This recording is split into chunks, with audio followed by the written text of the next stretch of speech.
तुम्हाला बूस्टरचे कशा प्रकारचे अनुभव आले? तुम्ही असोसिएट आहेत या कंपनीचे? हो हो, आम्हाला बूस्टरचा आम्ही अनुभव घेतलेला आहे. आपण पाहू शकता इकडं आपण याला बीज प्रक्रिया केलेली आहे. 100% बियाणं निघालेलं आहे.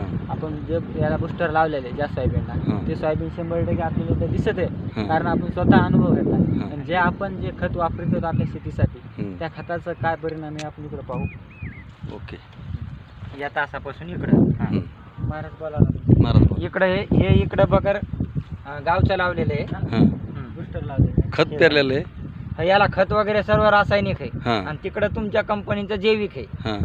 त्याला बूस्टर, आपल्याला बूस्टर आहे ना ते बूस्टर ॲग्रो बूस्टर, IMC कंपनीचं ॲग्रो बूस्टर आहे. आणि हे पेरलं होतं त्याच्यानंतर याच्यावर पाऊस पडला. हे 1 दिवसाच्या नंतर पेरलेलं आहे आणि त्यावर पाऊस पण नाही पडला. तर याच्यात 99% पेरणे सक्सेस आहे. याच्यात 25% बियाणं निघलत नाही. ओके.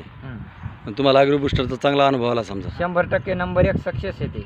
आता तुम्ही परत कशासाठी वापरायसाठी घेतलंय? आम्ही सर्वच तेच वापरणार आहेत प्रोडक्ट. म्हणजे 9 एकर जमीन आहे, पूर्ण शेतीला तेच वापरणार. IMC कंपनीचेच तुम्ही आता कापसासाठी घेतलं ना पुन्हा? कापसाला सुद्धा काय करणार त्याचं? कापूस 5 एकर आहे, त्याला आम्ही फवारणी करणार आहेत आणि ड्रिचिंग पण करणार आहे. Okay okay. तुम्हाला चांगला अनुभव आला समजा? हो, धन्यवाद.